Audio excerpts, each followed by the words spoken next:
En el calendario litúrgico, hoy es el domingo de Pentecostés. Se recuerda el domingo de Pentecostés, el domingo histórico de cuando sucedió Pentecostés. Pero nosotros nos hemos adelantado y hemos hablado durante 6 domingos acerca de la venida del Espíritu Santo. ¿Se acuerdan? Hemos empezado el domingo de resurrección y hemos continuado con el tema de la venida del Espíritu Santo hasta la anterior semana, cuando Cara terminó de hablarnos sobre el Espíritu Santo en relación a las mamás. Así que hoy vamos a cambiar un poco el rumbo de la información y hoy vamos a hablar de una verdad muy profunda, una verdad muy hermosa y una verdad que a veces nos hace falta recordar. Y el tema de hoy se llama Tenemos paz con Dios. ¿Puedes mirarlo al que tienes al lado y decirle, ¿tienes paz con Dios? Tenemos paz con Dios. Y hoy vamos a ver un poco de qué se trata esta paz con Dios que tenemos y vamos a ver un poco cómo es que obtenemos esta paz, cómo entramos a este estado de paz con Dios.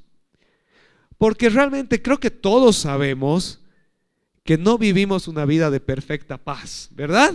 ¿Sí? ¿Hay alguien aquí que puede decir, yo nunca tengo conflictos? Todos tenemos conflictos, hasta conflictos con nosotros mismos, ¿verdad? Así de complicados somos. Dicen, ¿quieres tener conflictos en la iglesia? Invita al segundo miembro, ¿no ve? Porque desde que hay 2 personas ya hay conflictos, ¿sí? Y a veces no necesitas 2, otra vez tú solito tienes conflictos contigo mismo, ¿no ve? ¿No te ha pasado alguna vez? ¿Has salido de una reunión y te has empezado a pelear contigo mismo? No debía haber dicho, debía haber dicho, debía haber hecho, no debía haber hecho.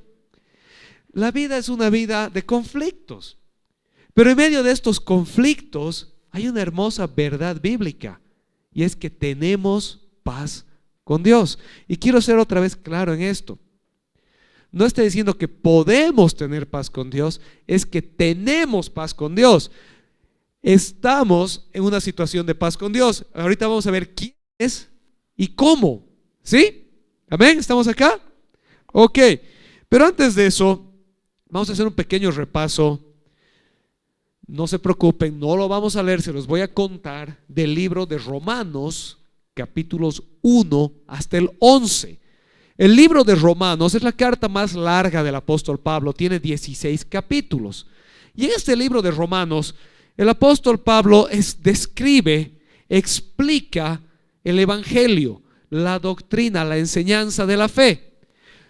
Es una cuestión que Dios determinó en su soberanía que es muy bonita. El apóstol Pablo en todas sus otras cartas le está escribiendo a alguien a quien ya le habló, a quien verbalmente le presentó el evangelio. Todas las otras cartas del apóstol Pablo son cartas a alguien que le había enseñado, ya sea una persona o a una comunidad. Entonces todas las otras cartas son en respuesta a algo que está pasando en un lugar. ¿Me están siguiendo? ¿Sí? Y el apóstol Pablo asume que estas personas ya conocen el evangelio, ya saben. Pero la carta a los romanos es una carta que Pablo escribe a una iglesia a la que no había visitado, todavía no había ido. Y en esta carta el apóstol Pablo expone sus intenciones de ir a visitarles. Y antes de ir a visitarles les presenta el evangelio completo.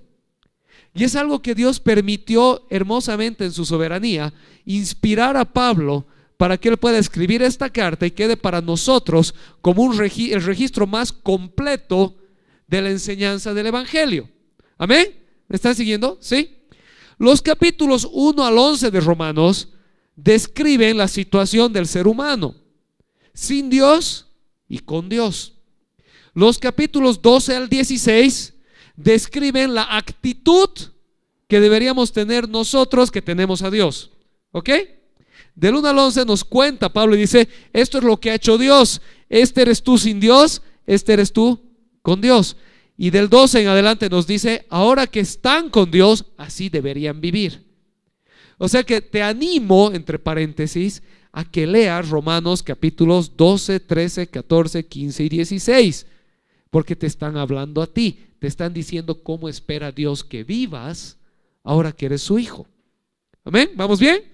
Pero vamos a volver un poquito antes y vamos a ver qué dice Pablo entonces en los capítulos 1 al 11, de manera breve. Y Pablo básicamente dice esto: todos los seres humanos, todos nosotros hemos nacido esclavos, presos de nuestra naturaleza de pecado.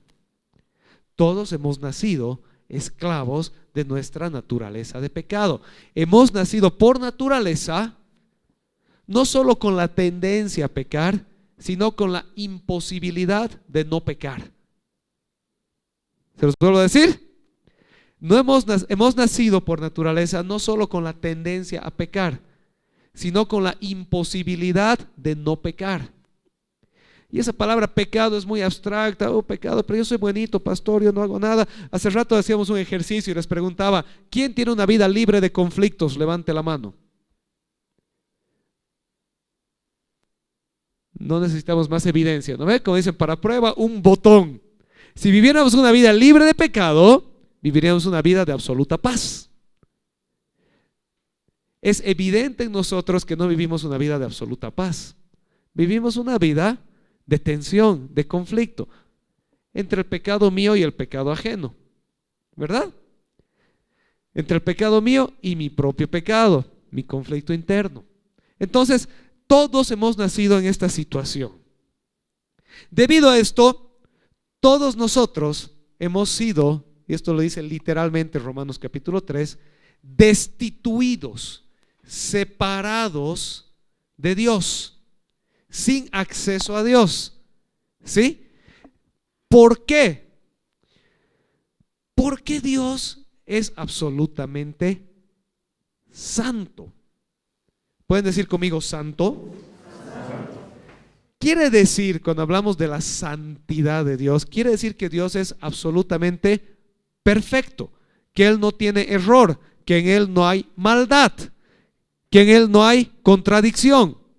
Ahora, Dios es claro en decir que Él no se relaciona con el pecado, porque volvemos a lo mismo.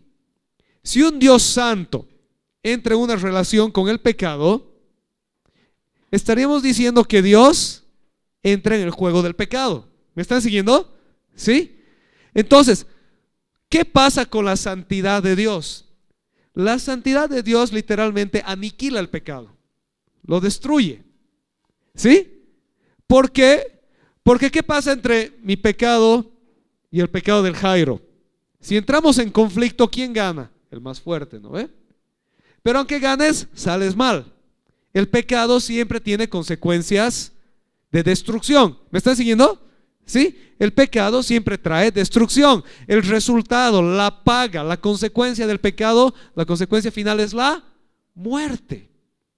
Dios es vida en sí mismo, en Él no hay muerte. No es que Dios está vivo, Él es la vida. ¿Me entienden? ¿Sí? Nosotros estamos vivos, pero Dios es la vida. ¿Sí? De toda vida emana de Él. Él es la fuente de la vida, la esencia misma de la vida. ¿Sí? La paga del pecado es muerte. Cuando la muerte se encuentra con la vida, la muerte es destruida. ¿Sí? La santidad de Dios destruye el pecado, aniquila la muerte. Pero ¿qué pasaría? ¿Qué querría decir eso con nosotros? Si nosotros pecadores nos encontraríamos cara a cara con el Dios Santo, seríamos destruidos. Seríamos en ese momento inmediato juzgados por nuestro pecado y destituidos de Dios. Esa es la situación del ser humano sin Dios. El pecado nos separa, nos aparta de Dios y vivimos una vida en este mundo totalmente natural, una vida totalmente biológica, una vida totalmente sensorial, apartados de Dios, sin Él. Y ese sería nuestro destino, ese sería el resultado de nuestra propia vida. Y Dios no tendría ninguna injusticia en eso, porque Él es santo y nosotros no.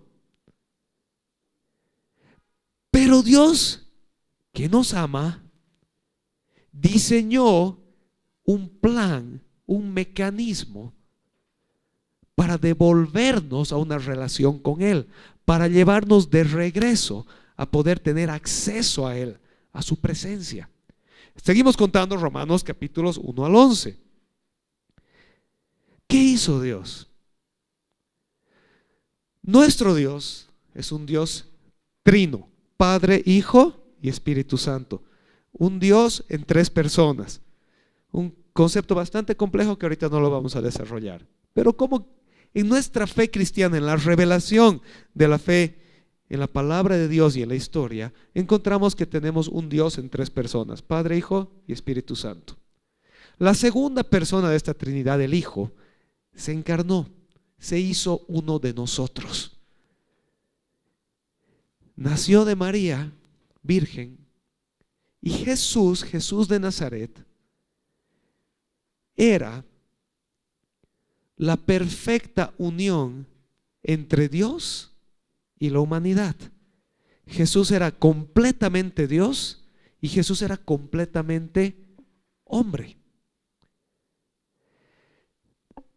Dios se hace hombre, el Hijo se hace hombre,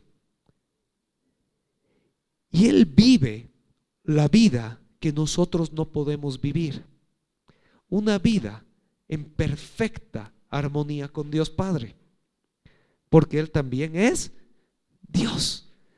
Los dos tienen una voluntad perfectamente alineada. En Él no había pecado alguno. Él no nació como nosotros, esclavo de esa naturaleza de pecado. ¿Me están siguiendo? ¿Amén? ¿Están acá? ¿Sí? Dios se hace hombre en la persona del Hijo, es lleno del Espíritu Santo y vive una vida de perfecta comunión con Dios Padre. La paga del pecado es muerte. Por lo tanto, si no pecas, ¿merecerías morir o no? La muerte es el resultado ¿de qué? Del pecado. Y si no hay pecado, hay vida. Jesús, siendo Dios hecho hombre, en perfecta comunión con el Padre, absolutamente lleno del Espíritu Santo, nunca pecó. ¿Jesús murió? No es pregunta capciosa. ¿Jesús murió? Sí, fue crucificado, murió. ¿Debía morir? No. En un sentido de justicia, Él no tenía pecado. La paga del pecado es muerte. Pero si no había pecado, ¿debía haber muerte? No. ¿Por qué murió? Murió por el pecado nuestro. Y el apóstol Pablo empieza su libro de Romanos diciendo: quien fue declarado, hablando de Jesucristo, Hijo de Dios con poder por medio de la resurrección de los muertos. ¿Me están siguiendo? El evangelio de Jesucristo, quien fue declarado Hijo de Dios con poder por medio de la resurrección. ¿Sabes qué significa la resurrección? Es la prueba de que Jesús es quien dijo ser. Porque como en Él no había pecado, la muerte no podía atraparlo. Entonces, Él siendo Dios mismo, siendo la vida misma y no teniendo pecado alguno, murió, pero resucitó.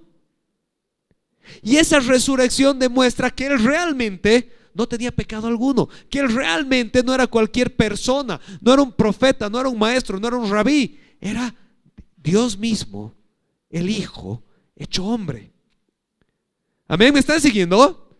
¿Sí? La resurrección es el evento central de la historia de la humanidad. La resurrección de Cristo es el evento central de la historia de la humanidad. Si Jesús no resucitaba, Jesús mostraba no ser más que un mentiroso, o un fantasioso, o un lunático que se creyó ser Dios y murió. Pero cuando resucitó, fue reivindicado en lo que Él dijo, que Él es el camino y la verdad y la vida. Él es el acceso a Dios. ¿Me están siguiendo? Amén.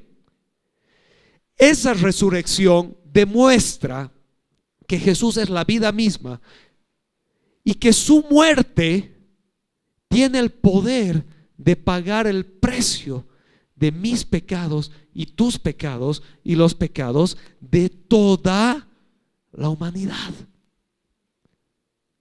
¿Me están siguiendo? ¿Están aquí o no? Hola. Ok.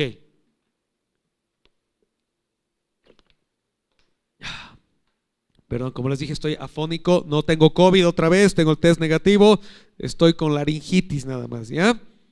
No se van a asustar. El sacrificio de Cristo en la cruz hizo lo que nosotros no podíamos hacer. ¿Se acuerdan que al principio hemos explicado la situación de nuestro pecado versus la santidad de Dios? Cuando Jesús muere en la cruz por nuestros pecados, la muerte de Jesús fue una muerte injusta. Y esa injusticia se aplicó como una justicia para nosotros. Literalmente el apóstol Pablo dice eso en 1 Corintios y dice: al que no tuvo pecado alguno, por nosotros lo hizo como pecador, para que nosotros seamos declarados la justicia de Dios en Él, en Cristo Jesús. ¿Me están siguiendo? Él, que no tenía pecado alguno, que no tenía por qué morir, murió como si tuviera. ¿Para qué? Para que en esa muerte seamos todos nosotros representados de tal manera que ahora su justicia se aplique a nosotros. Pero como Dios no es injusto, también resucitó demostrando que Él era inocente, no tenía culpa alguna. Él era realmente Dios, la vida misma.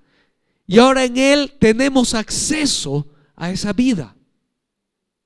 Ok, habiendo entendido eso, ¿qué significa? Que cuando nosotros aceptamos ese sacrificio, esa salvación, ese regalo de Dios en Cristo, a través de Cristo, somos declarados justos, somos declarados sin culpa, somos declarados reivindicados en nuestra relación con Dios. Y ahora volvemos a tener ese acceso a Dios que se había roto. Amén, ¿vamos bien? No porque nosotros seamos buenitos, porque nosotros nos lo ganemos, porque nos es dada a nosotros la justicia de Él. Somos beneficiarios de su obra. Amén. Y no solo eso, somos adoptados como hijos suyos. Tenemos relación con Dios de padre a hijo, ya no de juez a juzgados. La relación del mundo con Dios es la relación entre un Dios creador que está juzgando a su creación rebelde. La relación de Cristo con Dios es la relación del Padre con el Hijo. Y en Cristo nosotros hemos sido invitados a esa relación, a la relación de papá con hijos. Ya no estamos en la relación de el justo juez creador versus su creación rebelde. Ahora estamos en la relación del Padre amoroso hacia sus hijos. Amén, ¿están acá? Amén. Y además nos es dado el Espíritu Santo que nos lleva a tener la posibilidad de enfrentar nuestra naturaleza de pecado. No quiere decir que vamos a vivir una vida perfecta, pero quiere decir que ya no estamos condenados a la imposibilidad de no pecar. Ahora tenemos la capacidad de afrontar esa naturaleza de pecado y ser santificados, vivir una vida cada vez más parecida a Dios, cada vez haciendo a un lado las viejas maneras pecaminosas. Amén, ¿vamos bien? ¿Estamos aquí? Bueno, con eso en mente, vamos a leer 2 versículos de Romanos capítulo 5. En Romanos capítulo 5, Pablo resume, casi aterriza en la hermosura del mensaje del Evangelio. Y realmente hoy solo vamos a tener tiempo de leer 2 pequeños versículos que nos recuerdan el tema de hoy día. Tenemos paz con Dios. Pero nuevamente, antes de leerlos, era importante entender por qué queremos tener paz con Dios. ¿Qué tiene de bueno? ¿Por qué son buenas noticias? Y espero que con la introducción de hace un momento ya entiendan la importancia de tener paz con Dios. ¿Amén? ¿Están aquí? Amén. La mitad. ¿Están despiertos todavía? Amén. Amén. Ok. Vamos a leer un par de versículos de Romanos capítulo 5. Porque Romanos capítulo 5, y específicamente los versículos 1 y 2, nos hablan de una esperanza. Y hazme un favor y míralo al de al lado y dile, esperanza.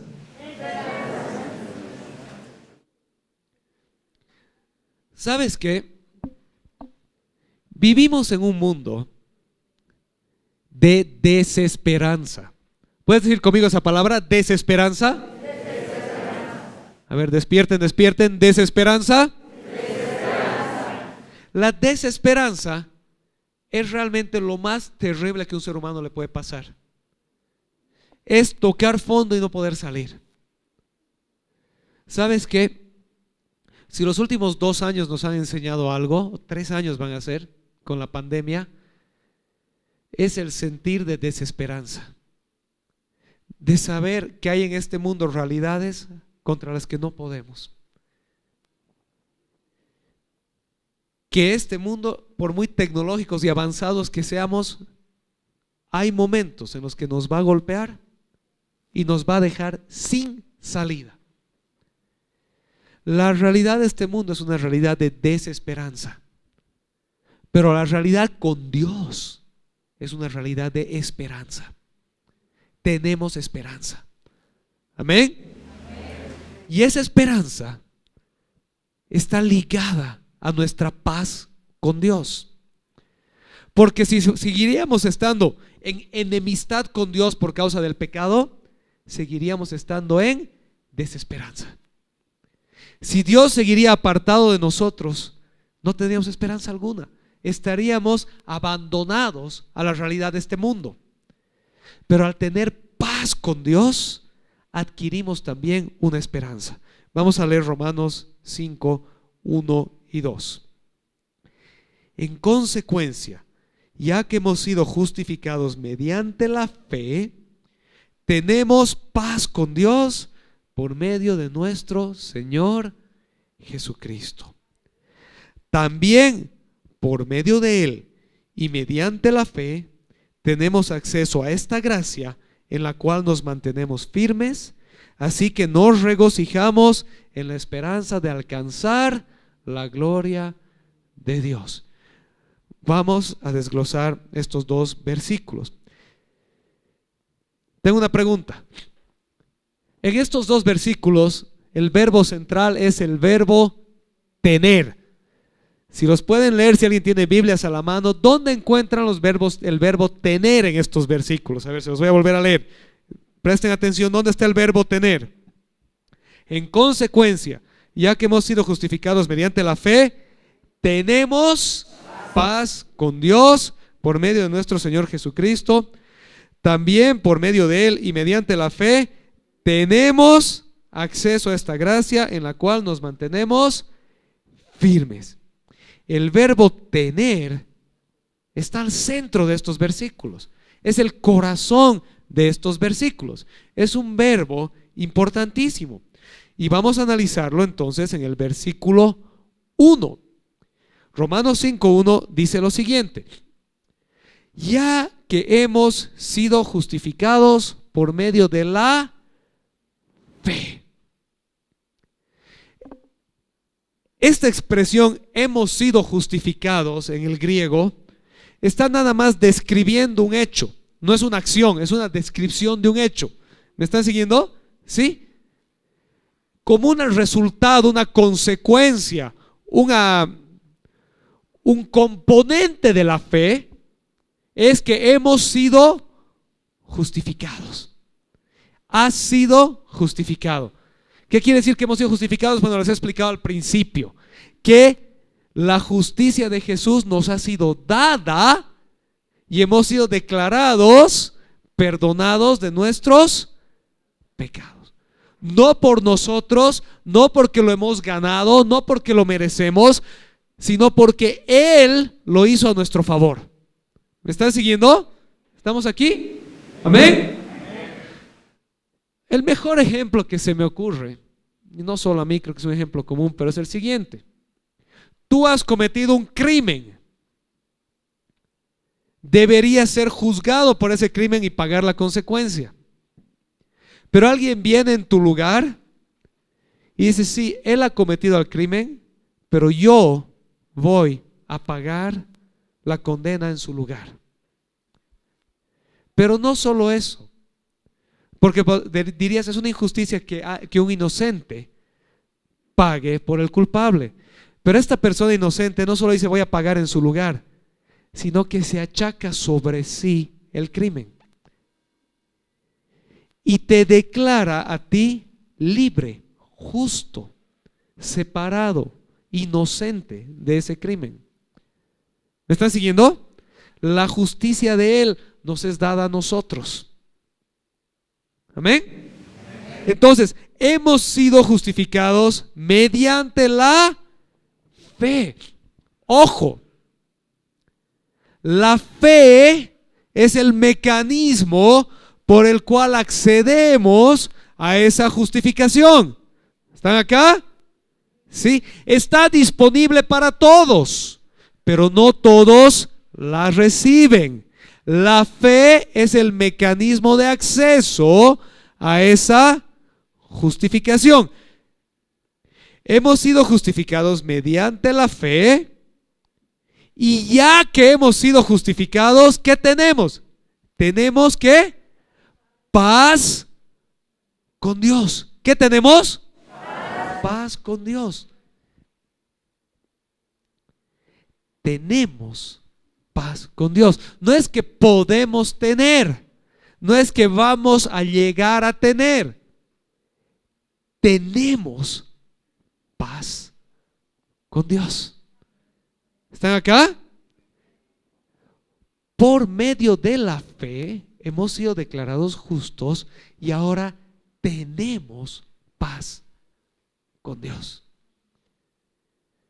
Ese verbo tenemos en el griego es un presente indicativo. Ese es el mayor grado de certeza que existe. Es decir, no es una posibilidad, es una realidad. Tienes paz con Dios. Dios está en paz contigo. Pero ahorita vamos a seguir, no se queda ahí. Tenemos paz con Dios, dice, por medio de nuestro Señor Jesucristo. Entonces, esa fe que nos justifica, no es cualquier fe. No es la fe en lo que a mí se me ocurre. No es mi manera de ver las cosas. Es la fe en Jesucristo. Y la fe en un aspecto específico de Jesucristo. Que Jesucristo es nuestro Señor. ¿Puedes decir Señor? Solamente por medio de la fe que declara que Jesucristo es el Señor de mi vida, yo soy justificado y tengo paz con Dios. ¿Me están siguiendo? ¿Están acá? No es cualquier fe. Y ojo, no es solo la fe en que Jesucristo es mi Salvador, porque todos queremos un Salvador, ¿no ve? Es la fe en que Jesucristo es mi Señor. Otra vez puedes decir Señor. Y eso nos lleva a la pregunta más importante entonces. ¿Qué significa decir que Jesucristo es nuestro Señor? ¿Qué quiere decir la fe que Jesucristo es mi Señor? Significa que Jesucristo es quien gobierna mi vida. Significa que Jesucristo es a quien sigo y a quien obedezco. Significa que su voluntad la que quiero cumplir y no la mía. Por eso Santiago escribe y dice, tú dices que tienes fe, excelente. Móstrame tu fe en tus obras, porque la fe sin obras es muerta. Y aumenta y dice, tú dices que crees, genial, hasta los demonios creen. No es la cuestión de decir creo en Diosito. Es la fe que hace de Jesucristo tu Señor, mi Señor. Y nuevamente, ¿qué quiere decir que hago de que Jesucristo mi Señor? Que es su voluntad para la cual vivo, no la mía. ¿Están acá? Amén. La fe genuina, la fe verdadera, es la fe que me lleva, me mueve, me impulsa a querer agradar a Dios. ¿Alguien puede decir amén o están todos asustados? La fe verdadera es la convicción y certeza absoluta de mi situación de pecado y maldad versus la situación del amor de Dios que vino a rescatarme. Esa fe me lleva a tener una respuesta de gratitud y entrega a Cristo. ¿Quiere decir eso que voy a ser perfecto? No. ¿Quiere decir que no me voy a equivocar? Por supuesto que me voy a equivocar. Pero ¿sabes qué quiere decir? Quiere decir que no voy a vivir un estilo de vida que busque hacer lo que a mí me da la gana y decir, pero creo en Diosito. Quiere decir que voy a tener un estilo de vida que busca agradar a Dios, siendo consciente de que hay momentos que no le voy a agradar. Y que en esos momentos que no le agrado, pues el Espíritu Santo mismo me va a poner una convicción de arrepentimiento. Eso escribe el apóstol Juan en su primera carta, primera de Juan. Y dice, si decimos que estamos en Él y vivimos en pecado, somos mentirosos. Pero Él mismo dice en Juan 1:9, pero si pecamos y nos arrepentimos y confesamos nuestros pecados, Él es fiel y justo para perdonar nuestros pecados y limpiarnos de toda maldad. No está hablando de una vida completamente perfecta, eso solo Cristo lo hizo. Tienes que ser Dios para hacerlo y no eres, ni yo tampoco. Pero está hablando de una vida de devoción a Dios. La fe genuina es devoción genuina. Amén, ¿están acá? Amén. La fe genuina es devoción genuina, es entrega genuina. Amén, ¿están acá? Amén. La fe genuina es devoción y entrega. Cuando yo tengo fe genuina en que Jesucristo es mi Señor, cuando le entrego mi vida a su señorío, entonces soy declarado justo delante de Dios y tengo paz con Dios. Tengo paz con Dios. No gano, no busco la paz con Dios, la tengo. Entiendo que Dios no está enojado conmigo. Entiendo que Dios no está buscando castigarme. Entiendo que cuando me equivoco, Dios no está con un palo para darme. Tengo paz con Dios. Pero tengo paz con Dios porque sé que mi vida es de Él. ¿Me están siguiendo? Amén. ¿Están aquí o no? Entonces, número 1, ¿qué hemos visto? El versículo 1. Se los voy a volver a leer. En consecuencia, ya que hemos sido justificados mediante la fe, tenemos paz con Dios por medio de nuestro Señor Jesucristo. En resumen, ¿qué quiere decir eso?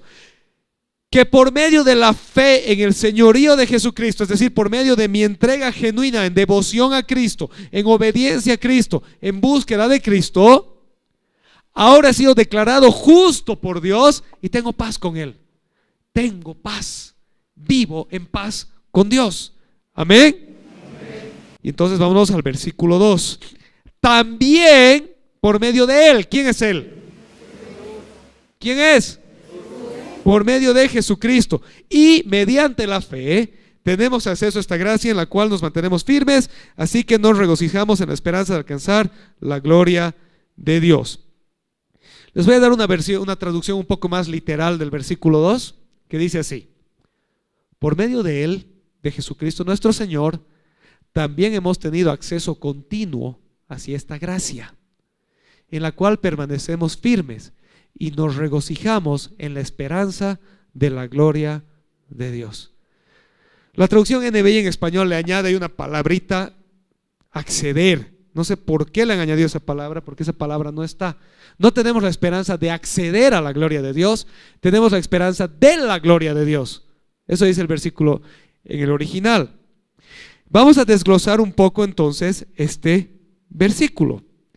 Dice así: ahora que somos justificados y tenemos paz con Dios por medio de la fe en Jesucristo, también por medio de Jesucristo y de nuestra fe en Él, nos ha sido dado acceso a la gracia de Dios. Nos ha sido dado, y ahí dice, hemos tenido acceso continuo hacia la gracia de Dios. ¿Sabes por qué? Porque el momento que has tenido fe, has sido justificado, has entrado en una situación de paz con Dios y Dios te ha dado su gracia. Y no solo te la ha dado ese rato, te la ha dado de manera continua. En ese momento te la dio y desde ese momento en adelante es tuya. Amén, ¿estás acá? No es que te la dio y te la quitó y te la dio y te la quitó y te la dio y te la quitó. Te dio su gracia y te la dejó. Pregunta entonces, ¿qué es la gracia de Dios?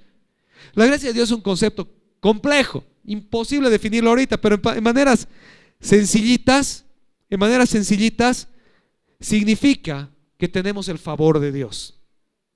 Ya no somos apartados de Dios ni merecedores de su justo juicio, sino que somos herederos suyos y merecedores de su amor y bendición. ¿Estás aquí? Amén. Escucha. Ya no eres merecedor del justo juicio de Dios, ya no estás apartado de Él. Ahora eres heredero de Dios, eres su hijo. Eres merecedor de su amor y su bendición. Amén. Amén. La gracia de Dios no significa que Dios es gracioso. La gracia de Dios significa que tú estás en un estado favorable delante de Dios. Amén. Estás en un estado favorable delante de Dios. O sea que imagínate, ¿qué tienes por medio de la fe? Paz con Dios. Y estás en un estado favorable delante de Dios. Te lo voy a poner así. Quieres ir y sacar un préstamo millonario del banco. ¿Y alguna vez has escuchado a alguien decir: yo estoy en una situación favorable con el banco? Tiene esa certeza de que va a ir y le van a dar. ¿Por qué? Porque lo conocen. Porque saben quién es. Y cuando no tienes esa favorabilidad, ¿qué tienes? Tensión, ¿verdad? Nervios. ¿Podré? No podré. ¿Me darán? No me darán. Como todos mis amigos cuando van a pedir visa, ¿no ve? ¿Sí? Esa incertidumbre, esos nervios, tu tauca de papeles. ¿Será que le caigo, que no le caigo? ¿Será que me da, que no me da? ¿Qué pasará, que no pasará? A veces vivimos así con Dios, como si fuéramos a la entrevista de la visa o a pedir un préstamo bancario. ¿Están acá? Pero ¿sabes qué? Dios ya te dio el pasaporte. Si tienes pasaporte, no necesitas visa, ¿no ve? Si quieres irte a Estados Unidos y tienes pasaporte americano, no necesitas visa. Eres ciudadano. Te entras, porque es tu casa. Esa es la gracia de Dios. No necesitas ir a pedir visa a Dios, porque Él ya te dio tu pasaporte. Ya te dio tu ciudadanía del cielo. Ya te declaró hijo suyo. Amén. Por medio de la fe en que Jesucristo es nuestro Señor, hemos sido justificados, tenemos paz con Dios y tenemos acceso continuo a la gracia de Dios. Amén, ¿estás acá? Amén. ¿Qué más? Versículo 2. Hemos tenido acceso. El acceso a la gracia es algo que nos fue dado al momento mismo de tener fe, y ese acceso continúa estando abierto para nosotros hoy. Luego el mismo versículo dice: permanecemos firmes. Dice, en esa gracia en la cual permanecemos firmes. Por medio de la fe en Jesucristo, permanecemos continuamente firmes en la gracia de Dios. Y quiero que me entiendas una cosa. Este permanecer firmes está siendo contado como un hecho. Lo que quiero que logres agarrar es que aquí el apóstol Pablo y el Espíritu Santo a través de él no te está contando algo que es una posibilidad. Puedes ser justificado, tal vez tengas paz con Dios, por ahí tienes gracia y sigues firme. A ver cómo te va. Lo que te está diciendo es que por medio de la fe correcta, la fe genuina, la fe en que Jesucristo es tu Señor, ya has sido declarado justo. Es algo que se te ha dado, se te ha entregado, se te ha declarado. Y como resultado de eso, ahora tienes paz con Dios, tienes acceso a la gracia y permaneces firme. Amén. Por eso dice el proverbio: 7 veces cae el justo, pero vuelve a levantarse. Si tu fe es real, si has nacido de nuevo, si tu vida le pertenece a Cristo, nada te va a apartar del amor de Dios que es en Cristo Jesús. Nadie te va a quitar de su mano. Y puedes irte a dar una vuelta por el mundo como el hijo pródigo y ir a comer con los chanchos, pero vas a acabar regresando a la casa, porque el Espíritu Santo está en ti. Amén. Y vas a permanecer firme. Pero si tu fe no es genuina, entonces te vas a ir a dar una vuelta y en el camino te vas a perder. Pero la fe real es una fe que te lleva a nacer de nuevo, que te da paz con Dios, que te declara justo, que te da acceso a la gracia y que te lleva a permanecer firme. ¿Están acá? Amén. Pero nuevamente, la fe no en que Diosito es bueno, en que Diosito está ahí arriba, en que tengo algo sobre mi cabeza, en que Jesucristo es buenito y me salvó, en que Jesucristo es mi Señor. ¿Puedes decir Señor? Señor. La fe en que Jesucristo es mi Señor es la fe que me lleva a hacer su voluntad, no la mía, a buscarle a Él, a agradarle a Él, a obedecerle a Él, a confrontar mi vida con las ideas de Él. Amén. Voy a hacer esto, ¿qué dice Él? No, ¿qué digo yo? En toda área de mi vida. Y finalmente termina el versículo: y nos regocijamos en la esperanza de la gloria de Dios. Y hablábamos de esperanza al principio. Al ser partícipes de la gracia de Dios, ahora también podemos vivir una vida de alegría, porque tenemos una hermosa esperanza, que seremos también partícipes de la gloria de Dios. Nos regocijamos. Me gusta esa palabra porque regocijo es más que simple alegría. ¿Sabes qué? El creyente que tiene fe en que Jesucristo es su Señor vive una vida de esperanza, y esa esperanza le trae regocijo. No quiere decir que estamos siempre felices. No quiere decir que siempre estás feliz. Ni Jesús estaba siempre feliz, a veces se enojaba, ¿no ve? Cuando Jesús va a la tumba de Lázaro, dice que lloró. No quiere decir que eres el payaso de la clase.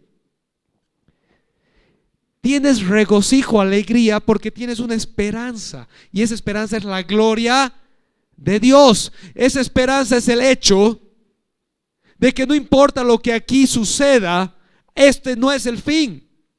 Esto no lo es todo. ¿Y sabes qué?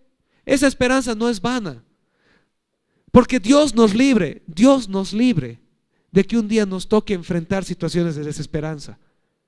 Pero todos conocemos a alguien que ha atravesado una situación de dolor extremo, alguien que ha atravesado infertilidad, que ha perdido un hijo, que ha visto a sus papás o abuelitos apagarse con el cáncer, alguien que ha perdido su trabajo y ha tenido que desesperadamente buscar: ¿y ahora cómo mantengo a mi familia? Hay momentos en este mundo que no hay nada en el mundo que te pueda llenar, pero la fe en Jesucristo te da una esperanza de la gloria de Dios. Te da la esperanza de que en este mundo tenemos paz con Dios. Amén. Que tenemos acceso a su gracia, que permanecemos firmes en Él, de que Él no nos desampara, no nos abandona, no nos deja solos. Pero también te da la esperanza de que este mundo no lo es todo, no es el final ni el objetivo último, de que hay una gloria venidera de Dios a la cual vamos a acceder por completo el día que Él nos llame a su presencia. Amén. ¿Están acá? Amén. ¿Sabes qué? La fe genuina es la fe que el momento que más nos cueste va a obrar algo en nosotros que nos va a impulsar a seguir adelante con la mirada puesta en Él. Y no es fácil. No quiere decir que no nos va a costar. Hay momentos que nos va a costar, pero va a haber algo más grande en ti.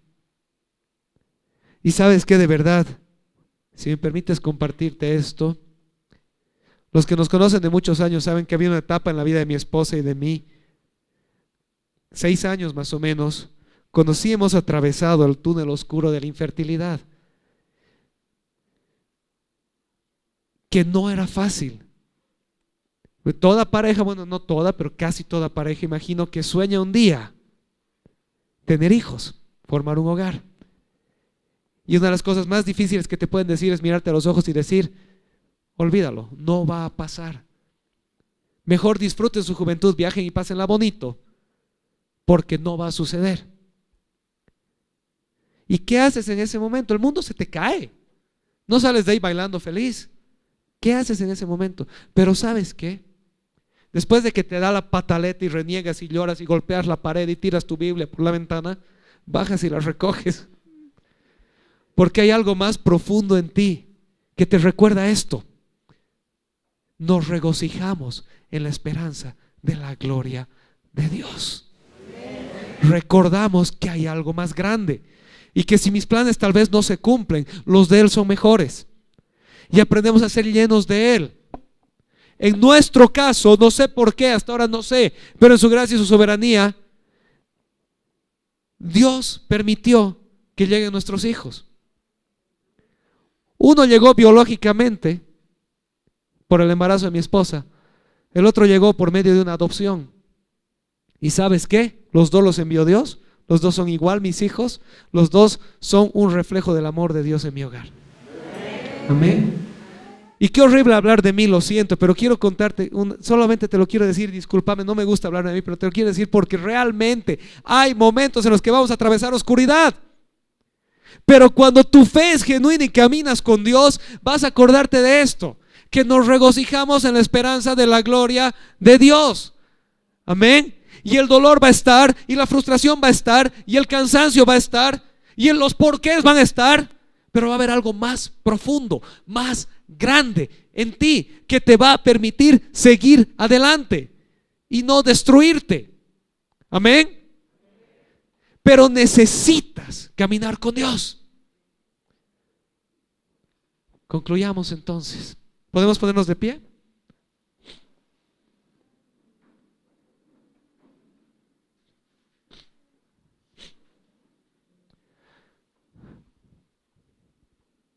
Esta es mi oración para nosotros el día de hoy, después de haber estudiado dos versículos de la palabra de Dios. Mi oración es esta: que salgas de aquí con la absoluta certeza de que estás en paz con Dios. Amén. Míralo al de al lado y dile: estás en paz con Dios. O dilo de otra manera: Dios está en paz contigo. Tienes acceso pleno a la gracia de Dios. Dios te ha declarado favorable. Amén. De que permaneces firme en la gracia de Dios. No es que puedes, permaneces firme en la gracia de Dios. Amén. Y tienes la hermosa esperanza de la gloria de Dios, la cual te llena de alegría y regocijo. Ahora les voy a pedir, pueden decirlo ustedes en primera persona. En vez de decir que salgas de aquí, puedes decir: voy a salir de aquí. ¿Sí? A la 1, a las 2 y a las 3, vamos. Voy a salir de aquí con la absoluta certeza de que estás. No, pues no voy a salir de aquí con la certeza de que estás. Voy a salir de aquí, a ver juntos, a la 1, a las 2 y a las 3. Voy a salir de aquí con la absoluta certeza de que estoy en paz con Dios. Número 2, tengo acceso pleno a la gracia de Dios. Permanezco firme en la gracia de Dios. Tengo la hermosa esperanza de la gloria de Dios, la cual me llena de alegría y regocijo. Pero, siempre hay un pero, ¿no ve? Pero todo esto te ha sido dado solamente mediante la fe. Una fe específica, la fe de que Jesucristo es tu Señor. Su señorío significa que ya no vives para ti ni a tu manera, ahora vives para Él y a su manera. Amén. Entonces vamos a decirlo. Todo esto me ha sido dado mediante la fe. La fe que Jesucristo es mi Señor. Ya no vivo para mí ni a mi manera. Ahora vivo para Él y a su manera. ¿Le damos un aplauso al Señor? Vamos a orar.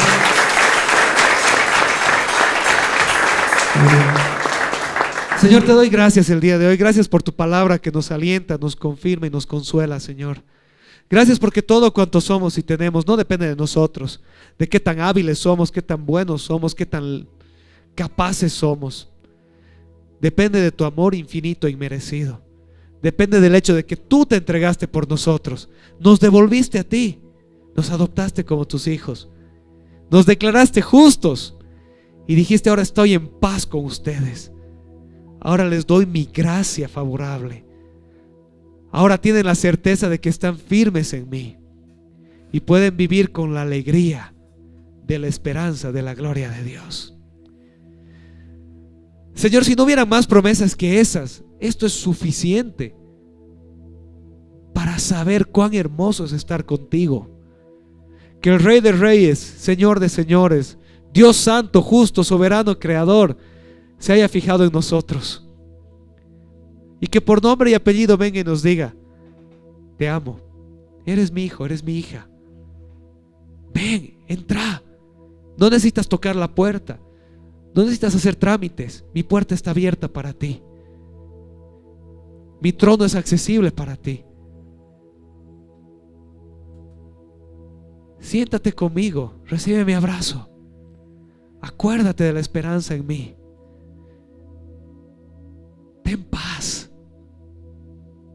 Eres amado. Y Señor, que eso nos lleve a movernos en fe, a buscarte a ti, a agradarte a ti, a vivir para ti, a caminar contigo.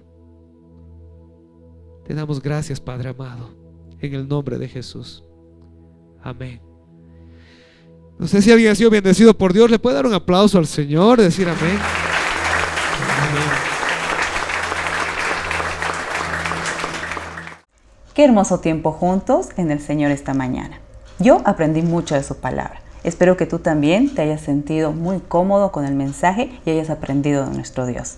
Te invito a que puedas visitar nuestras redes sociales a través del Facebook, YouTube, Instagram, TikTok. Nos vemos la próxima semana.